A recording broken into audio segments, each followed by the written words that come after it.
I have 5:30. We'll call the meeting to order. Item 2, Pledge of Allegiance. I pledge allegiance to the flag of the United States of America and to the republic for which it stands, one nation, under God, indivisible, with liberty and justice for all.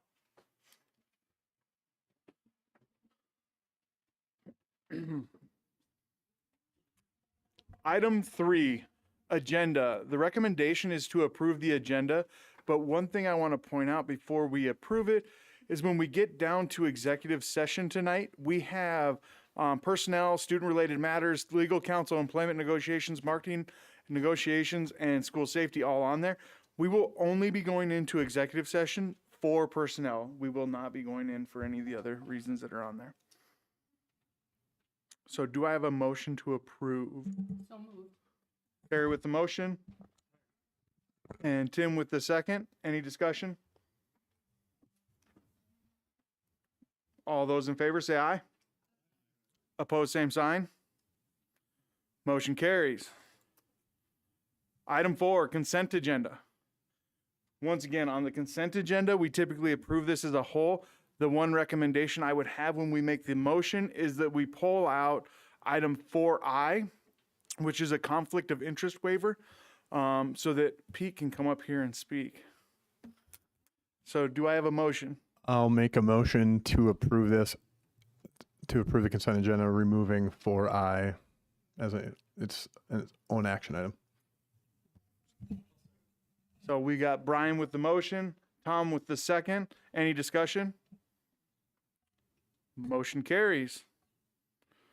So 4I, conflict of interest waivers. Oh, all in favor. I'm in a hurry here. Aye. Opposed, same sign.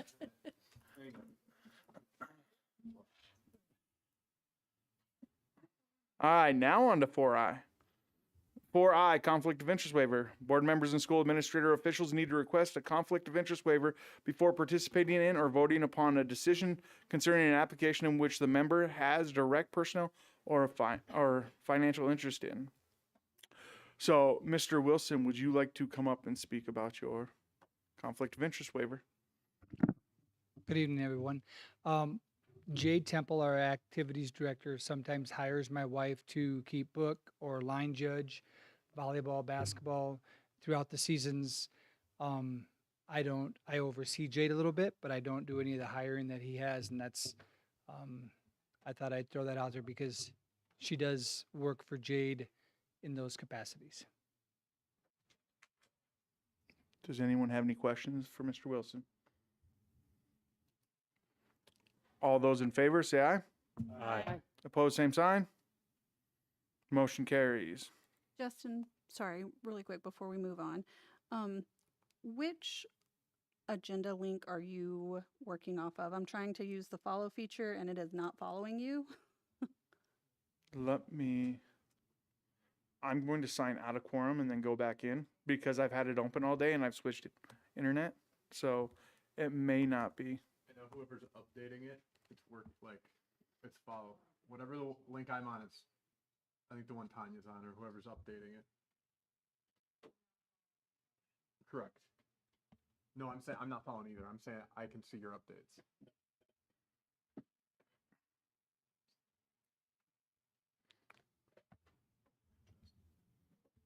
Did it move now? No. Oh, there we go. Oh, there it is. There we go. Thank you. Sorry about that. No, when I jump from one internet provider to another, sometimes it screws with it and I always forget to shut it out, turn it back on. Item 5, open forum. Open forum is an opportunity for patrons to share their thoughts and concerns. The school board will listen, but no discussion takes place and there will not be a board action. Board members may ask clarifying questions. The protocol established for open forum is to provide a time limit of 3 minutes to share concerns. If a patron would like to have a two-way discussion, they are encouraged to schedule a meeting with the superintendent. Appropriate and respectful public decorum is expected. Any complaints about school employees should refer to the school board policy KL, complaint against school employee.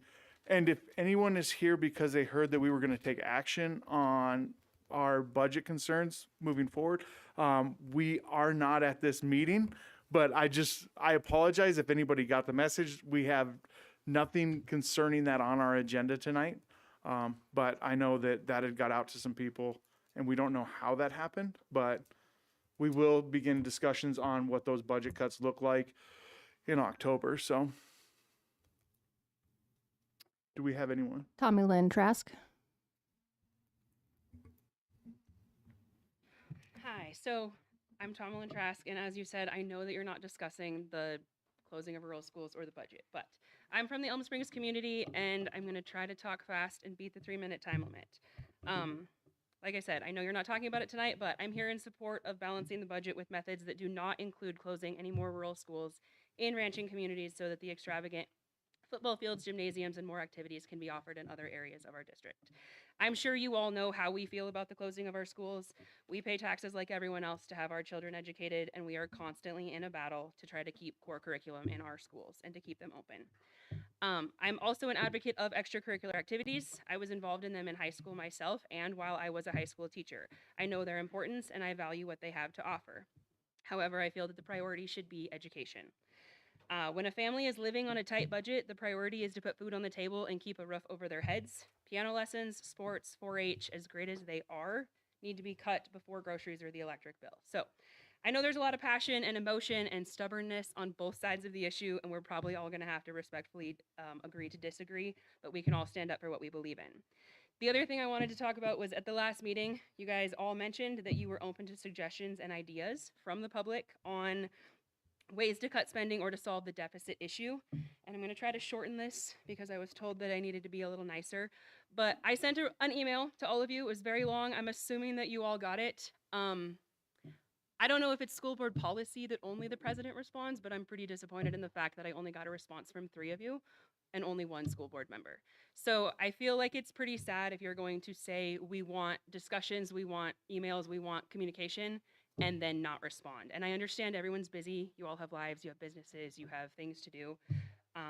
But if you had a teacher or a faculty member or a staff member that didn't respond to parent emails in a month's time, I'm assuming that you would be pretty disappointed in them as employers. So I'm pretty disappointed in the fact that I didn't even get the acknowledgement from 8 of you that said, hey, I got your email. Thanks for your thoughts. I don't agree, but yeah. So I don't know if it's policy or if it's a recommendation by the Associated School Board of South Dakota, but I would encourage you, if you're going to ask for public discussion, to try to take the time to actually respond. Thank you. Thank you. And Sally Jill Michelson Cooper. Thank you very much for listening. I am a resident of South Dakota. I am very proud to be a member of this state. South Dakota made it a important part of homesteading here when it was opened up to homestead here to purposefully set aside schools for people in the furthest regions of our state. I believe part of the reason we did this was because that had been ignored other places where we homesteaded, and ignorance became prevalent there. So after our state massively benefited from being later in homesteading to correct that mistake. We couldn't correct every mistake. That mistake was corrected in South Dakota, and I think you are all proud that ignorance isn't prevalent here because of that in some of the furthest places. We're not asking for equality. We're asking for maintenance of our history. Equality would look like something different. We've had K through 8 available in the furthest places since we homesteaded. That's the maintenance we would like to maintain. I left a few notes back there, which just says the same thing in higher detail. Sturgis Elementary is 18 miles, 14 miles from Stage Barn Elementary on paved roads. Some of the best paved roads, maybe West River. Atoll School is 16 miles from Union Center School on gravel. Elm Springs School is 25 miles from Union Center School on gravel. This is relevant. Have a great day. Thank you.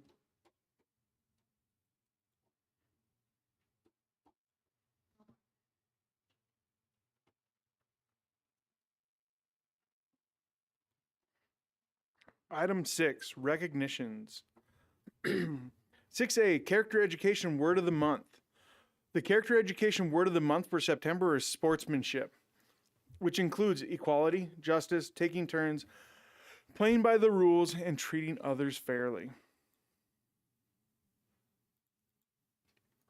6B, ceremony to honor Stage Bar Middle School teacher.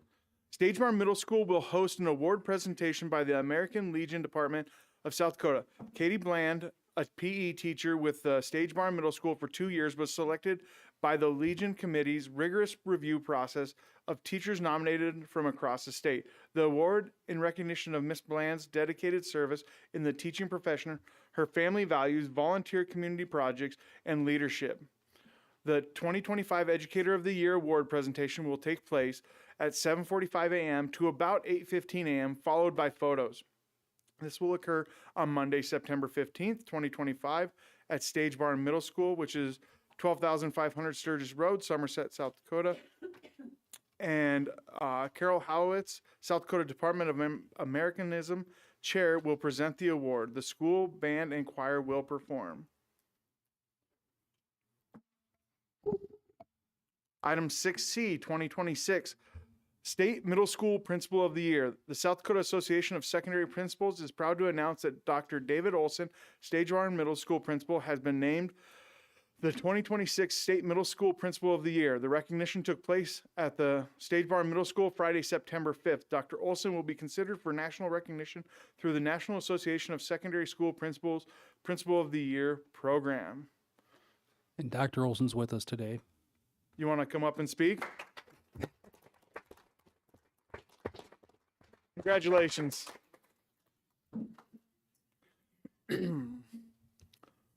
Item 7, action items. 7A, appoint and select ASBSD delegates. At the August board meeting, Scotty Brook and Tim Omdahl expressed interest in serving as ASBSD delegates and alternate. The board we've already made that appointment. Scotty will be the delegate, and then Tim will be the alternate for that. So, and if any other board members would like to go down, you're all welcome there. It's just Scotty will be the voting member there.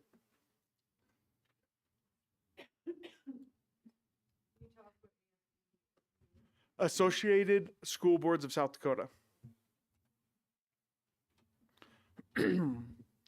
7B, Special Education Comprehensive Plan. The Special Education Department is required to annually submit the Special Education Comprehensive Plan to the South Dakota Department of Education. The Meade Comprehensive Plan has a policy, procedure, and programs that meet all state and federal requirements. The recommendation is to approve the Special Education Comprehensive Plan as presented. Justin, was there a motion and a second for the ASB delegate? So as the chair, I can appoint. I do believe we've always used a motion on that one in the past years, just for consistency. Okay, we can. It's pretty simple, or straightforward on that one. So do we have a motion? So moved. So we have Megan with the motion, Terry with the second. Any discussion? All those in favor say aye. Aye. Opposed, same sign. Motion carries. So on to 7B, Special Education Comprehensive Plan. Do we have a motion? Motion to accept.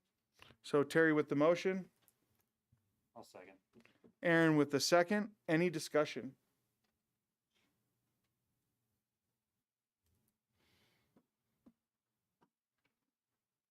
All those in favor say aye.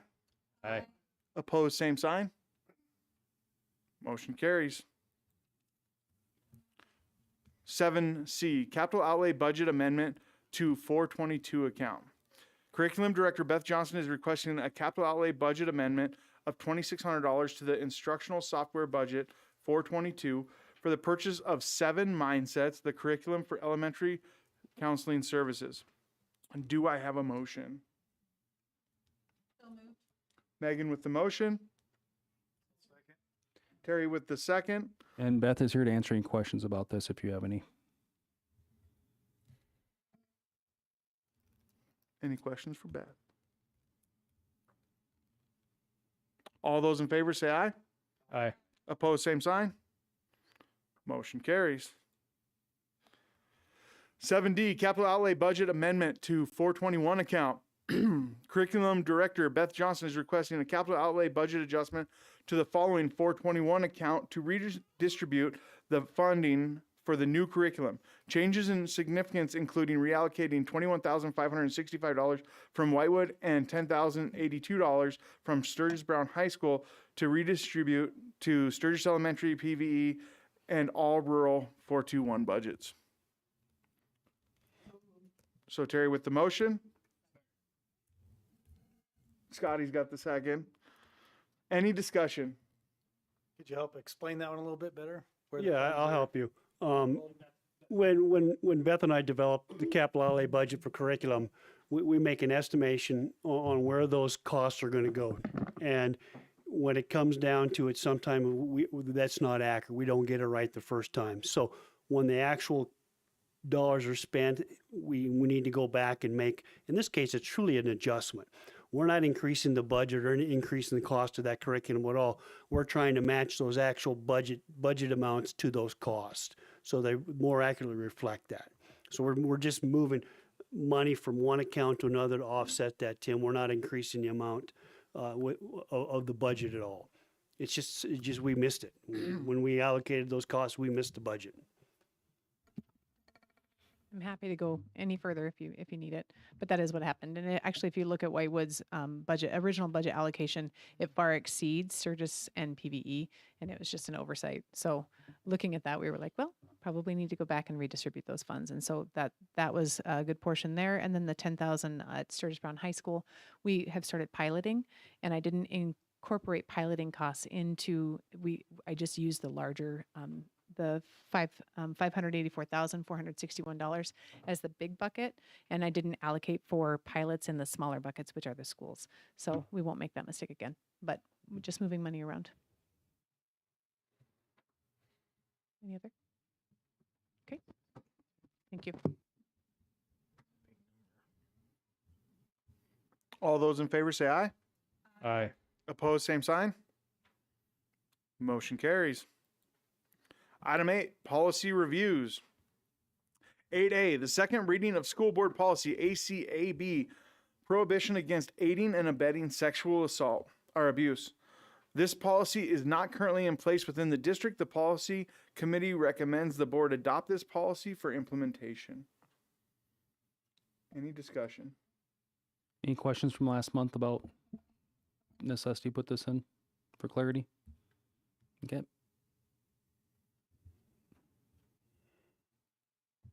8B, second reading of School Board Policy JOA, Student Directory Information. This policy is not currently in place within the district. The policy committee recommends the board adopt the policy and the exhibits for implementation. So this is just clarity of what student information can be released according to what the federal laws and the state laws say with that, and how parents can opt out of that in certain situations with that. So it gives the parents the right to opt out of their student information being shared with military or other areas with that. So some of these that we're proposing, there's federal and state statutes that already address those issues. We're bringing in exhibits so that we have documentation that you can fill out, or just so that we have access on site for those within our district. 8C, second reading of School Board Policy JEC, school admissions. This policy is not currently in place within the district. The policy committee recommends the board adopt the policy and exhibits for implementation. Any discussion?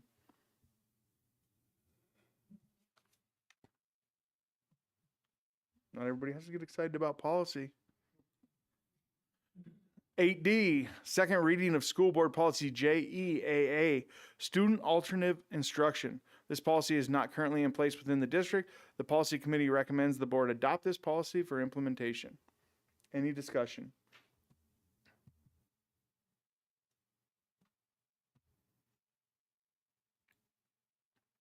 (8E), second reading of School Board Policy JECAC, transfer from an accredited school.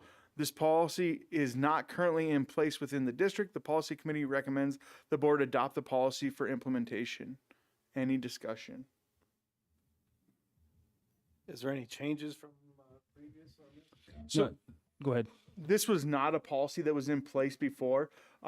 Last year, we did a policy to bring in students that were doing alternative education and then how we would place them in the district if it was from a non-accredited program. So this is just coming in for the accredited school piece to just lay out how that happens. Yep. So we have followed the state statute and what we're supposed to be doing with this. We just feel it's important to have the general policy in place. So as we transition counselors over time, administration over time, we're consistent in our practice, and it's very easy for our policy to align with the state statute. So nothing that's been changed other than putting what we do actually in front of people. And then the if policy. public wants to go look at it as well, like it's all out there for public viewing. So if they're curious about how this works, they can read through it as well. If they don't feel comfortable calling administration, or they're considering bringing a student back, or in any of those other ones that we've just went through that says this is currently not in place, but rather than trying to read through South Dakota state statute or look at federal laws to figure out how that's applied, we're trying to bring those in-house and have them in our portfolio of policies so that public can see them, administrators can see them, and our process is really clean. Can I just add something quick, Justin? Yeah. Over the last 2 years of being on the policy committee, of the 50 I don't know how many it is, but of the large amount of policies that we've passed, almost all of them are state law or federal law. We wouldn't need to have them, but it's hard to read that. So this just makes it easier. We've passed a couple that aren't state law, like the cell phone one was one. But other than that, almost every one of these follows state law. So just makes it more accessible. And then also in our policies, you look at the bottom of the 8D ahead above that, we have it linked to all of our South Dakota codified laws on that example. And it also just very clearly says we take students on a part-time basis if they're alternative instruction, which is homeschool. So we have students that attend our K-8 Homeschool Connections program, also may just be in band or choir at middle school. At the high school, they may be taking chemistry, might be taking metals, might be in art class. So we have that. So it just clarifies that, easy to find for everything, for parents to understand our policy and procedures, because a lot of it is practice that we're following the law, but we don't actually have it in a policy that is easy and ready available. So we're trying to update all that, including some policies from 1986. If I can ask a question, this is the policy for parents when they move in the district out of a different school system. The principal evaluates it and others, and they recommend, but the parents have like 14 days to appeal the recommendation of what class they approved that they had before or what grade they put them in and all those kind of things. So I just want to bring it out. There's parents' participation is very possible to do in that process. Yeah.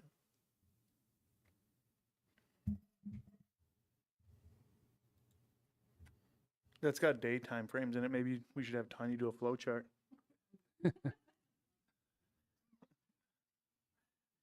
8F, second reading of School Board Policy JHG, reporting child abuse. This policy is not currently in place within the district. The policy committee recommends that the board adopt this policy for implementation. And so I think one of the big things with this is the terms at the top is why we're bringing it in, is actually defining what those things are. So our district employees understand what is a reportable and what isn't. You got anything to add, Wayne? Nothing. Huh? Good job. Any other discussion? Moving on. Item 9, discussion items. 9A, business manager, our business manager bonding laws. The board approved setting the business manager bond at $50,000 in August. The bond term is effective for the August 14th, 2025 through August 14th, 2026. The premium payment of $225 was issued to the merchant's bonding company and filed with the county auditor. The bond is attached. We just want to make sure that we completed the task as directed. So the bond is attached to the document.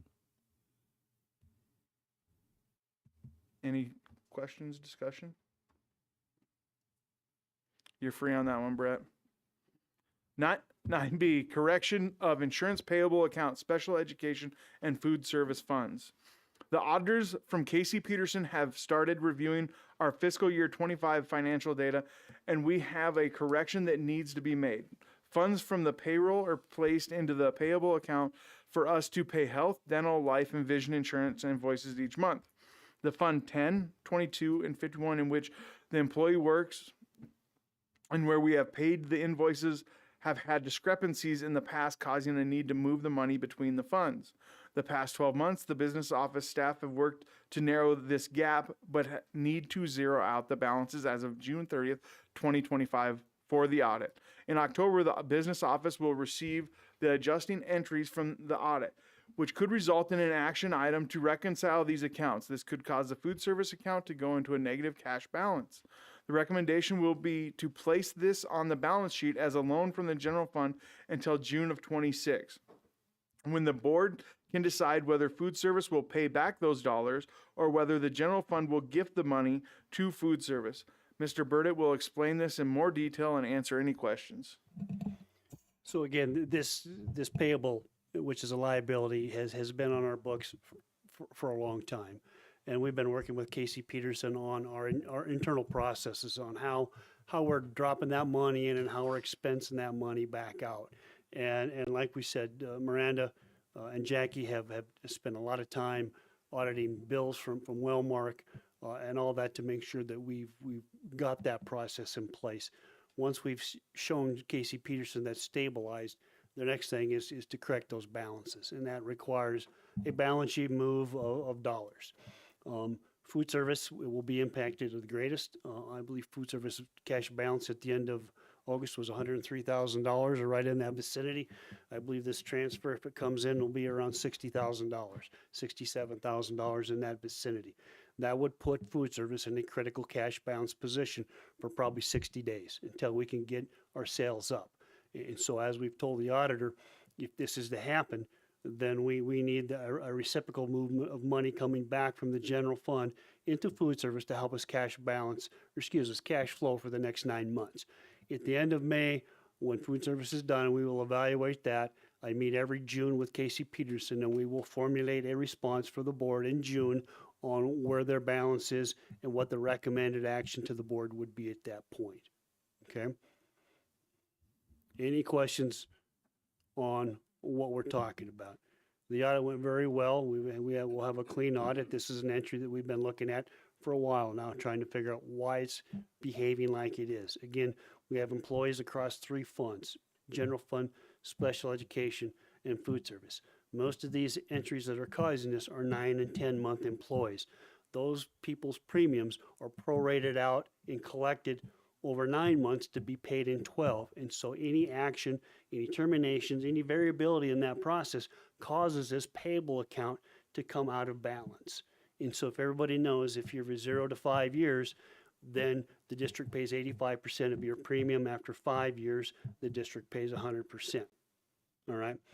And this is that 0 to 5 is the period which causes our payroll and our accounts payable a tremendous amount of work to keep track of. All right, it really does. Sometimes people quit before those premiums are collected, and this is where we're working on that process to work it out.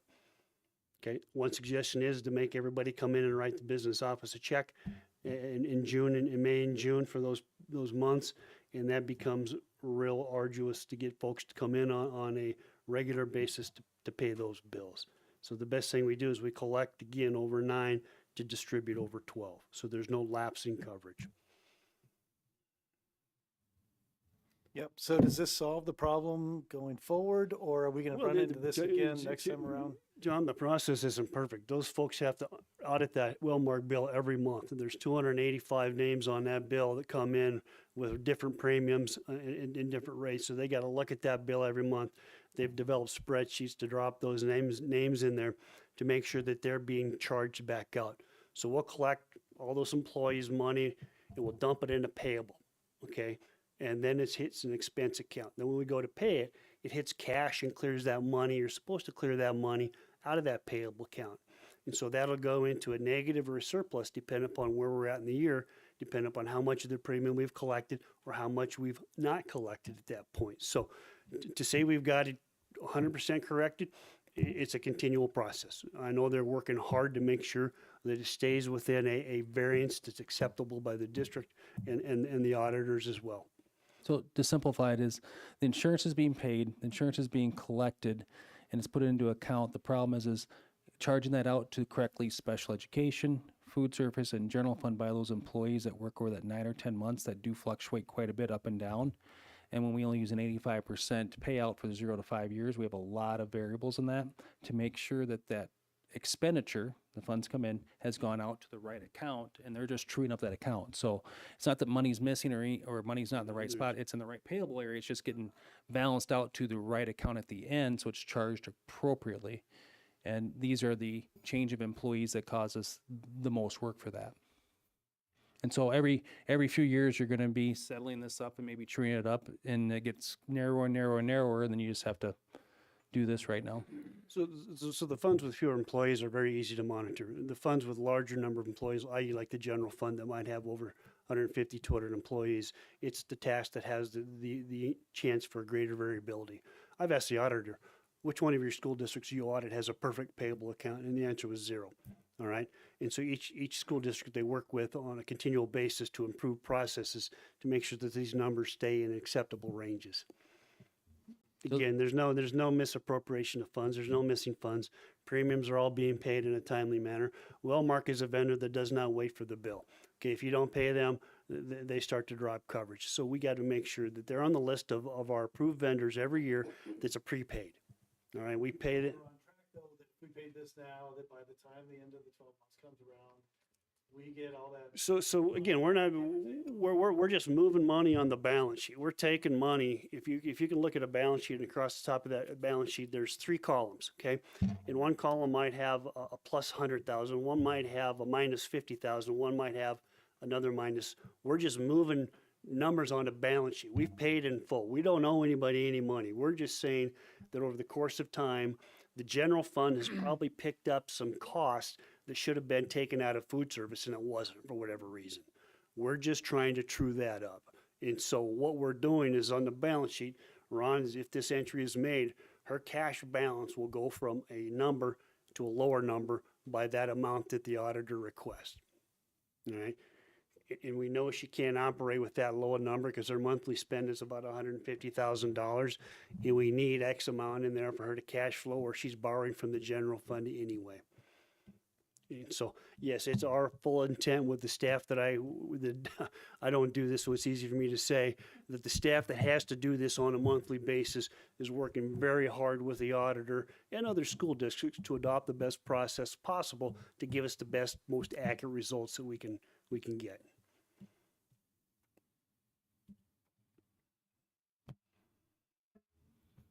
And did we thoroughly whip that one up for you to understand? So it's just accounting measures to make sure the money gets accounted in their correct enterprise fund and against theirs. So, and realize this, anything in food service at the end of the year, this is why we ask if we're going to just forgive that loan or not, because if your food service does not balance correctly, you're obligated with your general fund to actually cover any negative costs in your general fund. That's why that's why it's so important that our food service continues to work to be profitable. So at the end of August, the general fund had a negative payable of $123,090. Special education had a negative payable balance of $23,252. Food service had a positive balance of $56,025. So over the course of time, what's been happening is for some reason when we go to clear those, when we go to write that check, it's been hitting the general fund more than is being deposited in the general fund. All right. And for some reason, we've missed somebody that we should have been hitting food service, it's been coming out of the general fund. And it's strictly how those are being set up in the accounts payable process and the payroll process. And so when it's all said and done, we're going to try to move those dollars around where they should be and then keep it in a much closer rate.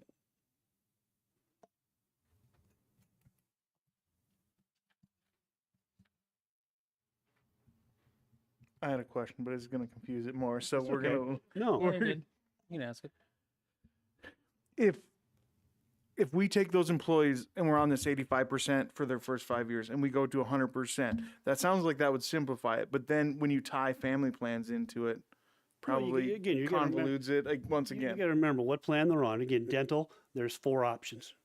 Vision, there's 2 or 3 options. Health, there's these options. There's single, there's family, there's employee plus spouse. Those premiums all change. The collections And there's change. 3 plans times 4. That's Right, and 12 you got to options. remember our plans change in July and premiums change in July, so they've been collecting for a certain amount over 6 months, and that all changes again, and they have to recalculate that out. And so there's a tremendous amount of moving parts, Justin. Yes, to simplify it, if everybody got paid 100% of their insurance from the first day they started employment, this would simplify it at all, but it would cost a considerable amount of money to do that. The reason it hasn't been done is the rate of turnover in that first 90 to 180 days. If you start doing that, people rack up large bills of their insurance, and then you quit collecting premiums. That's why this prorated to 100% has been instituted. I didn't think it was a simple solution. And again, we've called out, we've visited all our colleagues and said, hey, what do you do here? And most of them won't comment because what they're doing is similar to what we're doing, or they have the same repercussions that we do. All right. Every 3 to 5 years, you're going to see an issue sometimes with this. With that, in a smaller district I worked at, we only had 200 and some employees, and every 2 years we'd have to do a true up and then set it up. Just because of the rotation and partial with this. This is But not I know uncommon. every month we reconcile our funds. We reconcile to the bank every month, okay, to the penny. Then we reconcile to every fund. That means general fund, special ed, all the way to the enterprise funds. Every one of those is reconciled. And so this in the last 5 years has gotten to where we can do that because we've developed a spreadsheet that shows us what that payable amount is or what that difference is between what we paid and what we collected. So we have a process that we can identify down to the dollar what that monthly difference is going to be that allows us to successfully reconcile.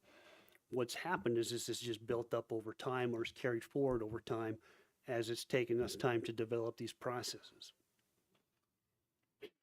So I'm very confident with what we're doing now, really am, and to where this will be controlled. 9C, fiscal year 26 budget timeline. Business Manager Brett Burdett will update the board on the fiscal year 26 budget timeline. As Tanya puts it up and gets it to a font that's that is legible other than to an eagle. Every year we put out for the board and we put out for my purposes as well. It's just kind of a chronological timeline of things we start to prepare for as the calendar year progresses through the fiscal year. And usually starts, obviously, when you go back in July is adopting and approving that budget. And then we begin to execute it. But in September, we start with the review of the current capital outlay budget because 75% of our capital outlay budget is done in the first 90 days of that document. And then in September, we'll begin to update those 5-year plans. We'll start to discuss FY27, next year's capital outlay budget with facilities, technology, and curriculum. And then in September, we're in fact all month of September, Mr. Wormstead and I are watching our student enrollment numbers to see where they're going to be, which really gives us the funding in the general fund and where we're going to be this year. And so that's kind of a September. October, we start to ramp up the capital outlay process by having committee meetings, and we'll present what that 5-year plan looks like to the committee. And we'll begin the process of meeting with administrators to see what their needs are or wants are for next year, FY27. Typically in November, we'll present the 5-year plan to the board. We're also working on a master facility plan. One of the things that came out of Studer Education was we need a document that's available to the public to look at that says what kind of lays out what the next 5 or so years look like in our facilities. So we'll be working on a draft plan. We'll meet on the 10th to come up with a conceptual draft plan, and then we'll have something presented in November of what that looks like. In December, we start to discuss the general fund, state aid status. We get the governor's address, talks about what we're going to get or not going to get. We've been organizing the capital outlay from request into a budget format to present to the board. We begin to organize and update our general fund and special education staff spreadsheets. We start to make estimates. We start to look and say, are we going to look at 0, 1, 2, 3, 4, 5% increases in wages, and what do our benefits look like? We start to do that on the back end, and we start to run some early forecasting on are things looking profitable or not profitable for the upcoming year. We finalize the major projects in the capital outlay budget, and we start to solidify those budget estimates. In December, we bring in the capital outlay to the board. We look at the preliminary capital outlay at the board, and then we ask for authorization to bid those projects if they exceed bid limits, okay? Because it gives us time to get on contractors' list and start to plan for that summer schedule. We discuss general fund revenue projections and COLA with staff, review the general fund and state aid formulas with the board. Okay, we go back over what's that mechanism in which we get a predominant amount of revenue for those two funds. February, we bid projects if needed. We ramp up the discussion on wages and benefits, and then we present the preliminary capital outlay budget to the board. March, we continue on discussion for wages and benefits, provide any changes that might have occurred in the capital outlay budgets, and the board will start negotiations with MEA. Okay, these things all start to kind of line up. April is when we have to present the governmental fund preliminary budgets. We typically do that because in May we have to approve those. So everything's building up to where capital outlay will come first, general fund and SPED will come next, and that's after we get information from the governor and we know what those state aid formulas are going to produce for revenue. May, we approve those preliminary budgets in the three governmental funds. We publish we publish those budgets in the legal paper, and we set the date for the budget hearing in June. In June, we have the budget hearing, and then in July, we back to adopt and approve that budget. Okay? This cycle is very, very repetitive, and we add a few things to it here or there, but it all starts with adopting the budget, beginning the capital outlay process, and then in November, December, we start to put together those general fund and special education budgets. Any questions? So in September right now, we've got a meeting set for September 10th to look at the master facility plan. 2 weeks later, we get the bigger departments together to start talking about capital outlay, where they're at this year, what they've got left to do, and we start talking about ideas that we're going to bring back together in October. And then we keep this thing rolling by gathering information, communicating with administrators, bringing that information back, put it into budget formats, quantifying those projects, and then coming up with those numbers. Again, one thing we didn't talk about, capital outlay levy. All right, we spent a lot of time last year talking about that number, and that's truly what makes that go. And so that's one thing we can control is that levy. The other stuff is kind of our we're in direct in control of students and what the legislature does. So questions on the budget timeline?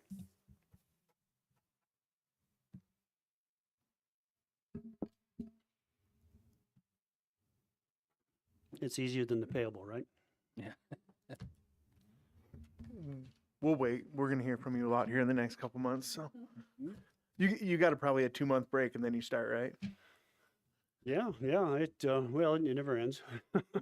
You're presenting to the board though. Oh yeah. Yeah. That unfortunately, yeah, you will. 9D, preliminary fall enrollment.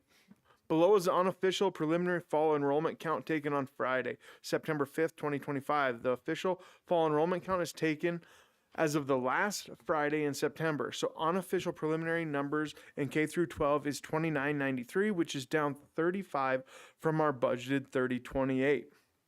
Last year's count day for K through 12 was 3028, and the year prior to that was 3028 as well. So as we move forward with this will be what we work on the 29th, our work session. Part of our item is being our enrollment and our costs there. So what this does is preliminary that says 2093, we have to realize that we have a lot of part-time students, so that number is probably a little bit less than 2993 for our funding. So every number full-time student that we don't have below 3028 is a loss of $7,500 approximately in revenue. So right now we're looking at preliminary be down $260,000 in revenue right now from where we projected for that moving forward. So that's the information there. September 29th, which I'll go over during my administrator report. I'll talk a little bit more about what we'll be talking about to get set the table for October's meeting. Questions on enrollment? All right. Yeah, just a second. Preliminarily, where are we looking at the biggest drop? I'm actually waiting for some finalized numbers from buildings, but we have High school's steady. I know about 8:45. I can actually pull that up here and give you some numbers real quick. Give me just a second if you want to know that. By building. Pull up my enrollment tracker. So I'll just go down straight across the building. So Sturgis Elementary is at 542. Piedmont Valley is at 498. Whitewood is at 100 and I gotta subtract off the preschoolers because we do so 15. 117 students right now. And I'm doing these all K-12 numbers, so we're consistent. Sturgis Williams is at 499 students. Stage Barn Middle School is at 430 students. Sturgis Brown High School is 852. The rural total is at 77 students as of today right now. With that, if you want I can give you all those buildings if you want. So we have Central Mead is at 36 students. Opal is at 12. Atoll's at 11. Hereford's at 9. Elm Springs is at 9. And I can pull up last year's if you want to. Yeah, just what building are we seeing or is it just kind of all over across the board? Everybody has some decline except pretty much the high school. Okay. Sturgis Williams is held pretty steady. PVE was over 500 last year. Everybody's down just a little bit with that across the board. That's what I was looking for. Thank you. So Just a question. Historically, we have three weeks left, right, before the final. the count day, yep. Typically, does it go up, down, or do we pick up some? Usually stays pretty flat from where it is here. What we'll find out is that where our part-time students, how much they affect us, is it 6 more students less or 5 more students less in that final count? Because our count right now is just bodies and seats. Okay, and so example, I think right now, Britt, you have about 19 students attending the homeschool connections. Yeah, what's the ADM wise about 19 students, is it? 25 ADM. So that's actually good news, but out of about 40 kids. 44 kids. So you realize that our count shows 44 kids, but really we're getting funded about 25 because they're part-time. And then you go into our high school where we have part-time students where we have 845 kids, but we may have 6 or 7 kids that are part-time, which will then drop that funding number for that. So with that. Thank you. Yep. Thanks, Britt. Are the 44 kids separate from Whitewood, or is that included in that Whitewood number? Nope, they're included across the district because some of those kids are actually registered Sturgis Elementary, Piedmont Valley, Stage Barn Middle School, Sturgis Williams Middle School, based on where they're receiving their in-person services. If they're homeschool only K through 5, they're counted in Whitewood, correct? K4, yep. K4, sorry, yep.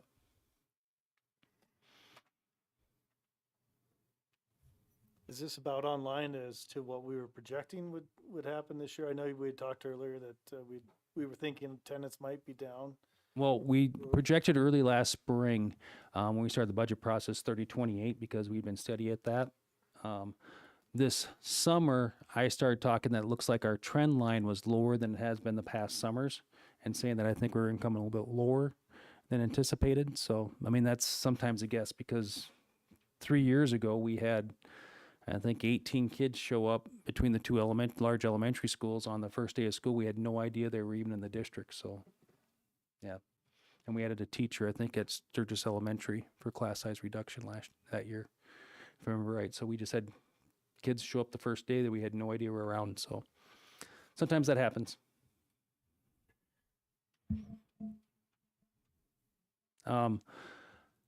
Information such as other districts, I know that Douglas is up, Rapid City is down 270 kids, Spearfish was down 85.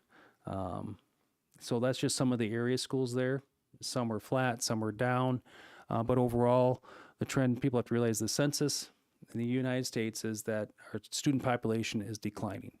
Okay, our birth rate's declining. That's what's coming across the entire country. Unless you have people moving in or open enrolling to your district and you're trying to figure out how to recruit students, which we're still a positive gain open enrollment district from across primarily out of Rapid City for that, and we continue to do that. That is a large contingent of what positive gain that we have on that. So as we continue to do our Purple Star schools and continue to move to try to look to the future, our biggest gain possibly is going to be from move-in military families, and look at that in the valley all the way up. This next month, you'll see Sturgis Brown High School be a Purple Star school also.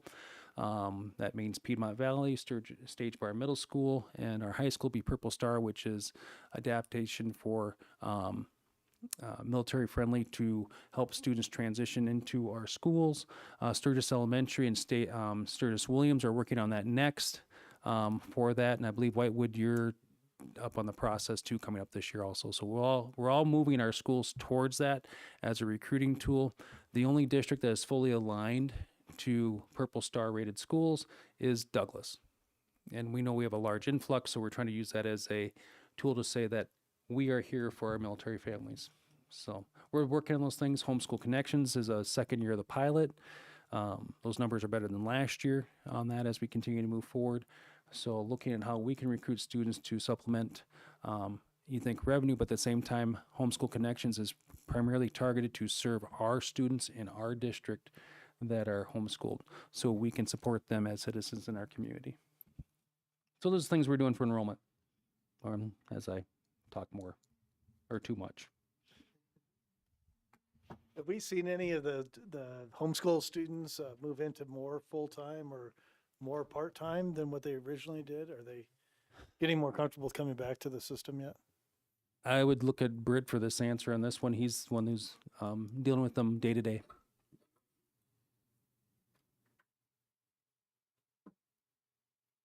I would say we haven't had a large influx of the students coming from the homeschool program into the buildings full time. We've had a few who pick up some certain courses. You know, they get a taste of a middle school elective, STEM, so then they decide, let's try art too. But not a huge increase there. You're seeing, you know, probably 6-7 kids add about one course, which is 13%. When we look at that enrollment. So.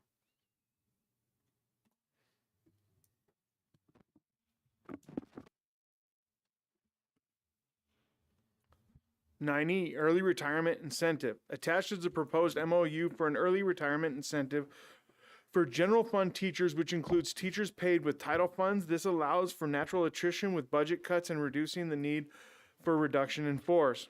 This is a budget correction tool. The MOU has been shared with the Meade Education Association for approval. Negotiated language allows the board to do this, but best practice is to make sure we are in agreement as to what will be happening. The timeline for this, the board will approve this in the October meeting. Deadline to submit through school email will be December 17th, and we will present a list for the board approval with the individual agreements at the January board meeting. So this is a draft that was sent to MEA. Also, the board's seen this too. I worked with this in the past. Our goal here is that if we have to replace a teacher's example, if we had a high school chemistry teacher that we had to replace that retired, there's a retirement age, we probably have a savings of about $10,000 right out the gate. But if we have a position that is absorbable that we do not have to replace, our savings could be as high as $75,000. So in this, we have six spots is what I currently have recommended. The board can raise that or lower that. If we are fortunate enough to see 6 people retire that we could absorb, we'd see just off the top right away a very healthy savings. It's unlikely that we'd actually see that number moving forward for that, but we could see up to 4, which would not be uncommon in something like this, that if we had the right licensing with this. Items that you need to know is that we need to change payment out from June to July. That'll be a correction in this. We had payout in June, but we usually do the payout to the 401A deferred account through South Dakota Retirement System for this in July. The amount that we're looking at, it's in the agreement, but it says $15,000 for early retirement incentive. It's a way to help right-size that budget and lower the number of staff that you have moving forward. So this would be the first step for budget correction for this. And what will happen with our timeline, when we look at this, we won't formally recognize the positions and people until February of if we have to reduce other positions for items, because we'll base off the number that we need to reduce financially for staffing would be based off how many people submit the retirements in December 17th, what positions we can absorb, and if we can absorb a position, move people into those positions if we need to, and absorb in other areas. So that's a whole domino effect that takes place. That would come out in February after we see exactly the board accepts in January for that. So this does take a little while to process through, but it's a strong tool for us not to lay off people or do other more drastic reductions in the future. And it's a tool you could use next year also, but you usually do them in one-year agreements based on what your fall enrollment count is and what your budget looks like coming in the fall. Questions on this in the process? Have you heard anything from MEA about this? Initial from the MEA president says it looks good. I expect to have a signed agreement back by about October 1st to the 5th, so we have that taken care of. Our negotiated agreement actually allows the board full rights to do this without an MOU, but best practice is to sit down with your employee groups and say, okay, this is how it's going to work. Make sure everybody has a very clear understanding. And one thing people need to realize, this is all done through school email. And the way we have this set up is first priority comes to those teachers with the longest service to the Meade School District. So if you taught 35 years in a different district and came here for 2 years, it's based on your years of experience. So a teacher that works 30 years in our district gets priority over somebody who's come in for 3 years, even though they have the same number of years of service. So our priority level is not how many years in education you've worked, it's how many years you've worked in the Meade School District.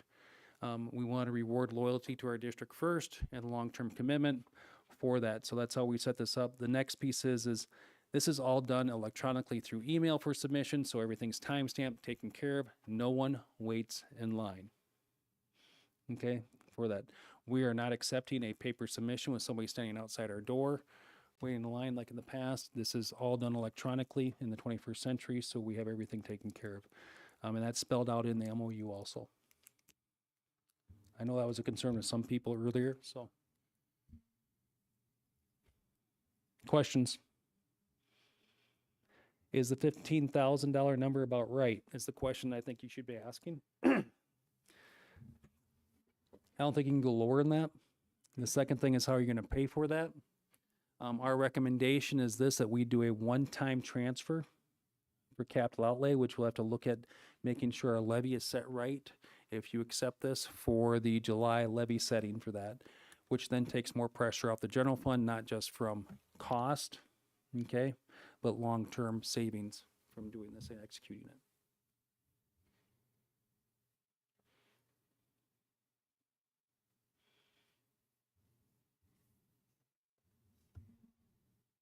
Might be a silly question, but I'm just curious. So you're talking about the teachers retiring early. Does the school district need less, like the enrollment's going down and they need less teachers? Or is it because if like the older teachers ready to retire is getting paid more, and so that it's There's two factors. You can use this tool in two different methods, and you're speaking to the one method is ties to both those, is that enrollment declines, so you can look at how you're going to absorb teachers without laying people off, combined with the budgetary concerns. The other method where we're not using this is if you're a rapidly growing district and you don't have enough funds to add that extra section of teacher in, so you have 4 teachers retire, which means you can come back and hire 5 teachers. You can use it as a growth method too to offset that cost. So there's 2 different ways you can use it. We're using it as a enrollment's plateauing or declining, and we have a budget deficit. So that's how this tool is used. And these used to be very common in education, simply to try and drop that general fund budget. They would try and get those higher paid teachers out and bring fresh new teachers in. As we've come into an educator shortage, you've kind of seen these types of incentives disappear, and you try and keep as many teachers as you can. But not uncommon in education to see these. Well, it especially was until they discontinued the pension levy. and rolled it into the general fund in 2017. So the district used to get 3/10 of a mil every year to go towards either the employer's South Dakota retirement contribution, or it was commonly used as early retirement incentive. So we had a complete pension fund that we monitored as well. And the district primarily or solely used it for early retirement payments. So there's two areas that are not addressed with this very clearly. We do have food service, which is not in a need for people to retire early for that financially with this as we look at moving forward. But the other one's special education. So with the teacher special education, we actually have a clause in our contract that allows us to do signing and retention bonuses for that because special education is extremely difficult to fill. And if it for that, so that's actually built in the contract. So we actually have a clause in our contract where we target special education for retention and hiring bonus for that. And special education does not have an issue with its funding for that. That's why we're able to do that. And I get asked, why don't we do that for the other side? We do it for any teacher that is willing to transfer from general fund position to a special education. They'd be fully eligible for those bonuses. We've actually consulted our attorney and everything, and we look like we're completely okay with that because we already earmarked dollars in both ways by funds. So this is only pertaining to general fund teachers where we have the deficit issue, so we're not trying to hire teachers in other hard to fill areas. That's probably the last caveat that we have with this. Item 10, reports. 10A, administrator reports.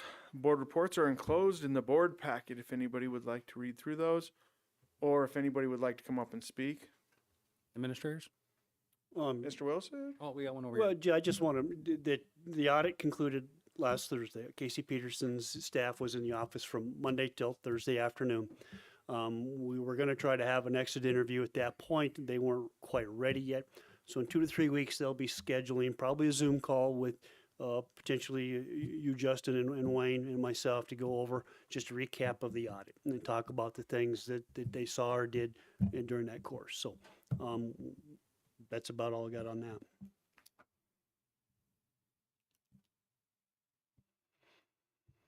Ten B, board members. Terry. Oh no, you're not up till 10C. I was getting there quick to 10C. 10C, Black Hills Special Services Co-op. Okay. Our meeting this last time dealt with our budget.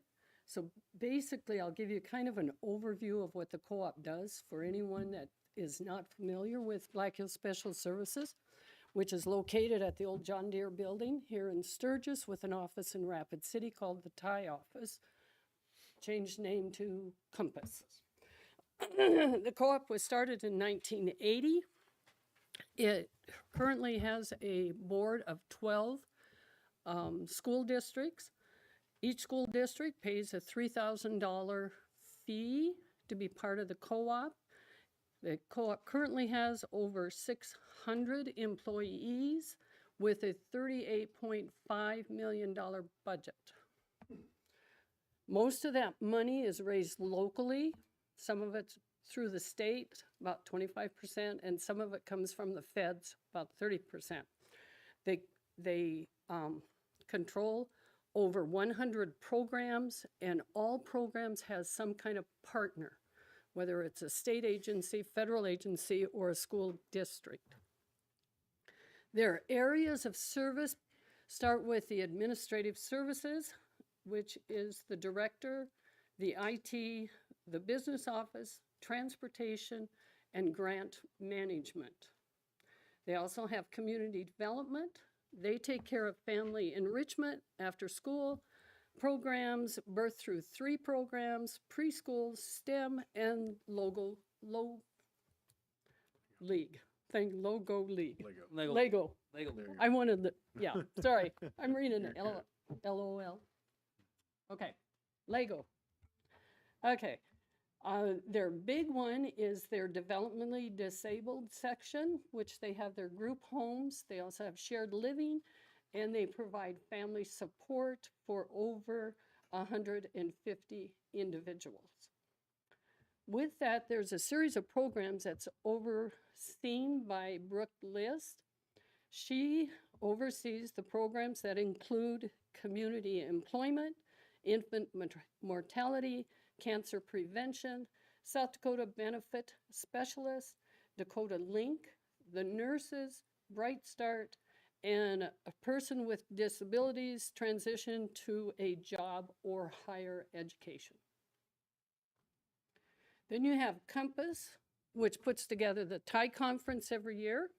They also have online classes for staff development, traveling labs, Black Hills Online Learning, and customized learning.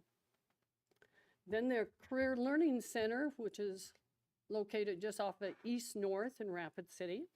They handle GED programs, LAS programs, the Black Hills Academy, along with Lutheran Social Services in Spearfish. They also handle the community ed programs and the farm worker program. And then the last thing I'll touch on is their contracted services. And that is where a school district hires a service for their school, whether it is full-time or part-time, for any kind of special need or situation, such as hiring a speech therapist, the ESL teacher, a counselor or psychologist, or whatever a school needs that they cannot hire either on their own or it becomes a shared position. And those are the basics of what the co-op does. They do a lot. They do a lot. Their services for our high need students is invaluable to this region. High need special education students from functioning and behaviors that is not always scalable by districts, small and large. And since it did start in 1980, it has revamped itself from occasion depending on the needs of the school districts. And they are one of the largest co-ops in the state. I'll take this one. Attendee superintendent. Yeah, I'll take that one. All right. Superintendent report. A couple of items. September 25th, we have our gavel training. Remember, that's one of the few times we have a meal beforehand. It is an official meeting, but there will not be any action or discussion items. This is where we just train for board members from parliament procedure, associated school board items. We bring out Wade Pogany is a separate trainer for this. On that, executive session, how boards work together. It's just our general training we do every year. So we've done that anywhere between August and November. This year it falls on September 25th when we could have them out here for that. September 29th. So this is our special board meeting, study work retreat that we have. And here's the outline. We try to do these every time we have a fifth Monday throughout the year. Unless it's December, we never do the fifth Monday in December. We'll be working in the following areas. Order may change and items may be added to this, but in general it says we're going to start with the district strategic plan goals, and we'll be working through the scorecard, what we're doing. We're finalizing some of those pieces with the administrative team for our scorecards of how we're going to measure we're working forward on our strategic plan. So with that, we'll walk through that, include the district outline of what's taking place and very specifically what we're looking at for this next year. And we started that process and some of the reporting already. This will be your first chance to really see what we're doing on that. With the first official reporting date out at the January meeting, with our first administrative reports compilation will be in December, so we'll report that out in January. So that'll be the official there. So we'll go over count day enrollment, school enrollments, class sizes, class size comparisons. How are we working on that across the entire district? And then we'll look at our expenditure reporting for the last 2 years, per student, per building, where we're spending our money, how we're doing things. We'll break that down fairly well. There'll be a few other items added in there that we'll have talking about where our schools are at and everything else. And this is really a precursor of information that we use for the board to set up for our conversation in October. Because in general, this is also the third thing will be on the list down here. It'll be our timeline for this next budget year. And I can sort of go over that in general right here as we finalize that. So September meeting will be talking about all the things we're currently facing with this. October meeting will be where I present recommendations and ideas for the board to be considering with that.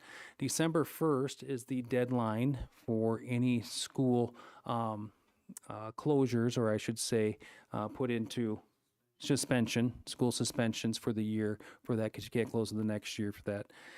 December 17th will be our collection of our retirement incentive, which will set forth an approval in January, which will say how much money we save there based on what programs we have to look at or staffing, which I will bring forward then in February to the board a list of possible changes in our staffing officially and areas that take place there. And that has to be done by April 15th by law if we change any staffing with teaching licensure for that. So those are those items that will take place in that general timeline. I'll have a very specific mapped out timeline for that. Realize that we're going to bring forward all the K-12 proposals in October to be considered, and those make change on staffing based on early retirement centers for incentives in the March and April. But that is the general timeline that everything will take place with this. And there'll be a time for you to ask questions through that entire process. My recommendation at the October meeting then will be to set an additional meeting for the fourth Monday of October for people to give responses as more of a, not quite a hearing, but an opportunity for people to speak to the board about the ideas and thoughts, and the board to ask questions after the public talks to us about the items that we presented. So while October 14th board meeting is a Tuesday after Native American Day, you may have a lot of questions, which is great from the public and everybody else, but I think we should schedule a special meeting for the fourth Monday to receive questions, comments, input, suggestions for changes for that. And we'll still have open forum, of course, on October 14th too, but that's what I suggest that we do too in order for the public as an entire meeting to speak to the board on the suggestions. October, yep.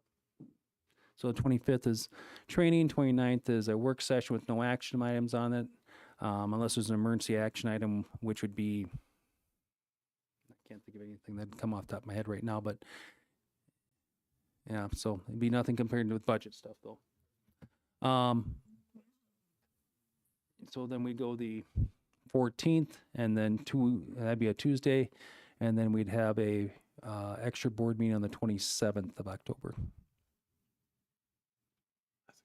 Questions or concerns about that general timeline? Then I'll have state statutes listed to what deadlines we have to have and what we have to meet all the way through that entire presentation document that we have for the September 29th meeting after we get our student count.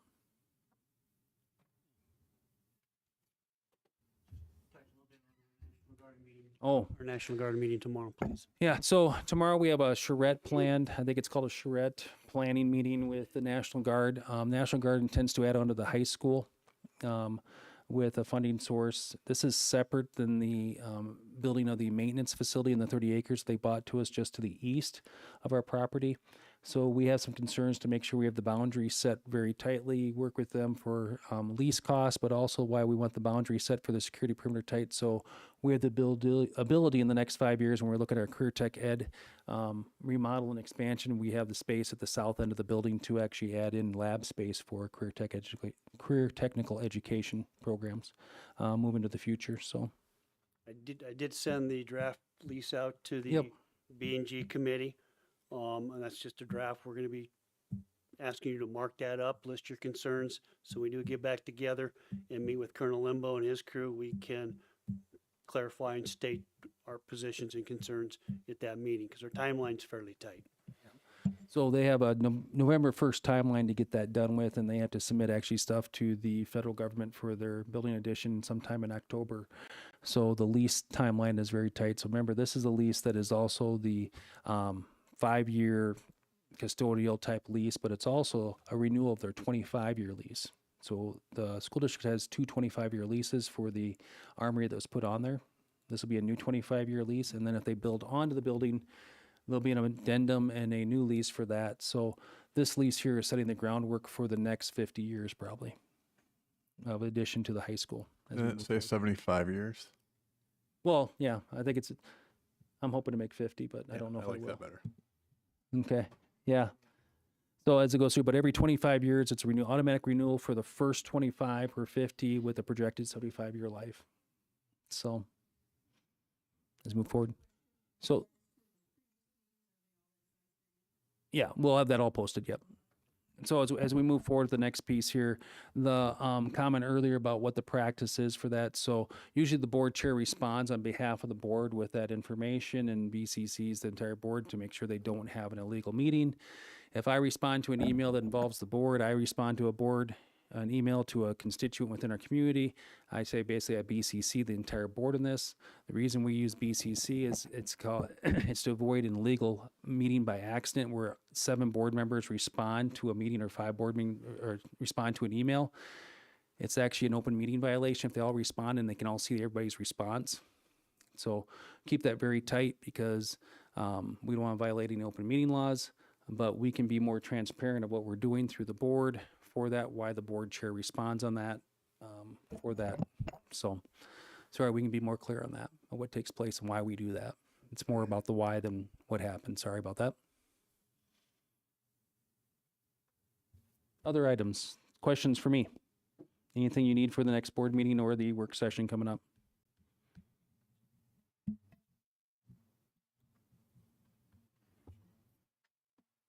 I'll talk about that later. Item 11, upcoming calendar events. September 10th, 2-hour late start for students, and it'll be a staff professional development day. September 15th through the 19th is homecoming week. September 22nd, building and grounds committee meeting at 3:30. The 22nd, we have policy committee meeting at 5. The 23rd is finance committee meeting at 4:30. September 25th is a special board meeting for the gavel training at 5:30. September 29th is a special board meeting, study session, and work retreat.